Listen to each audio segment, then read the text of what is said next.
এই কনকনে শীতের মধ্যে যদি ভোনা খিচুড়ি হয় তাও আবার গরম গরম ধোচ্ছে তবে কেমন হয়। আজকে দুপুরে কিন্তু আমি ভোনা খিচুড়ি খাচ্ছি, আর ভোনা খিচুড়ির সাথে যদি মুরগির মাংস লেবুর রস দিয়ে মিশানো হয় তবে তো খাবারটা অনেক চান হয়ে যায়। এই খাবারটা দেখে কিন্তু জিভে জল এসে পড়েছে।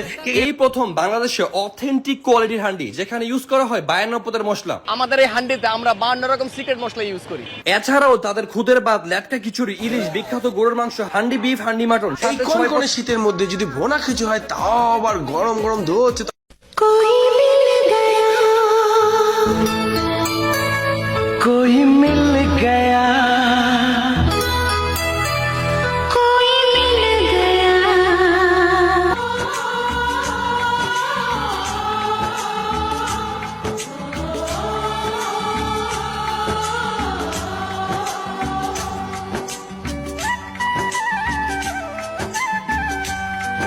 बादल बनकर कौन आ गया कौन है जो दिल पे यूं छा गया चाहूं के बताऊं मैं फिर भी कह न पाऊं मैं नाम उसका है क्या